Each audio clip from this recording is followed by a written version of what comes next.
आप सब लोग मेहनत से अच्छे खासे पैसे कमा रहे हो, लेकिन सेविंग्स बिल्कुल नहीं है।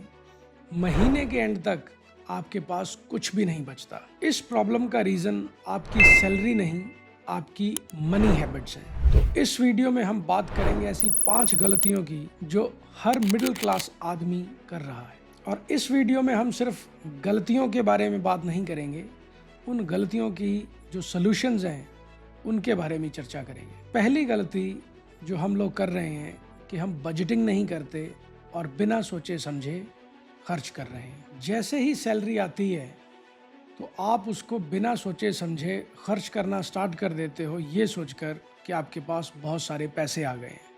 लेकिन ये पैसे पूरे महीने के लिए होते हैं, ना कि 1 हफ्ते या 2 हफ्ते के लिए। और इस बुरी आदत को ठीक करने के लिए मैं आपको एक बहुत ही सिंपल सोल्यूशन देने वाला हूँ, जिसे हम कहते हैं 50-30-20 स्प्लिट, जिसका मतलब है 50% बेहद ज़रूरी खर्चों के लिए, 30% फॉर पर्सनल यूज़ और 20% जो है वो सेविंग्स और इन्वेस्टमेंट के लिए। और इस चीज़ को अपनाने के लिए आप गूगल शीट जैसे फ्री सॉफ्टवेयर का यूज़ भी कर सकते हो। दूसरी बड़ी गलती जो है वो है ईएमआई को मिसयूज़ करना और ओवर यूज़ करना। आप ये देखिए कि आपके पास हर चीज़, चाहे वो टीवी हो, फ्रिज हो, फर्नीचर हो, ऑटोमोबाइल लोन हो, ये सब आपकी ईएमआईज़ पर हैं।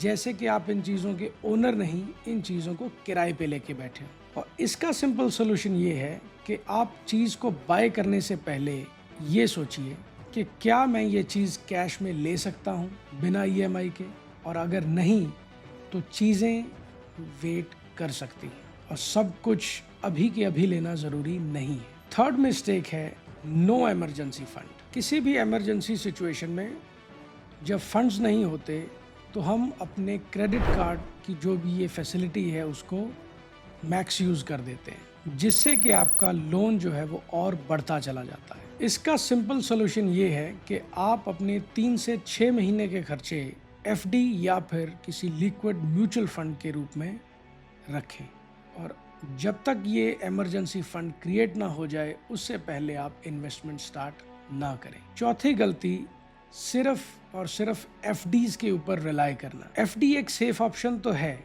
लेकिन इससे आपका पैसा ग्रो नहीं करता। तो इसका एक सिंपल सोल्यूशन है कि आप अपने फंड्स को डाइवर्सिफाई करें, एफडीज के साथ साथ म्यूचुअल फंड्स, सिप या फिर रियल एस्टेट में भी इन्वेस्ट करें। 500 रुपए की सिप से भी स्टार्ट कर सकते हैं और रियल एस्टेट में आप 10 लाख या उससे ज़्यादा की डाउन पेमेंट करके कोई भी प्रॉपर्टी बाय कर सकते हैं। आखिरी गलती जो सबसे बड़ी है लेकिन हम सब कर रहे हैं वो ये है कि घर में इन्वेस्टमेंट या फिर पैसों से रिलेटेड बात करना एक टबू माना जाता है। जैसे कि पापा के रिटायरमेंट प्लान के बारे में किसी को भी पता नहीं, और मॉम को नहीं पता कि इंश्योरेंस को रीन्यू कब कराना है, और बच्चों को तो बिल्कुल भी कुछ नहीं पता क्योंकि वो सारा दिन फेसबुक, इंस्टा या फिर यूट्यूब रील्स चलाते रहते हैं। इसका सिंपल सोल्यूशन है कि आप महीने में कम से कम एक बार अपनी फैमिली के साथ बैठकर फाइनेंशियल सिचुएशन को डिस्कस ज़रूर करें। और एक चीज़ हमेशा याद रखिए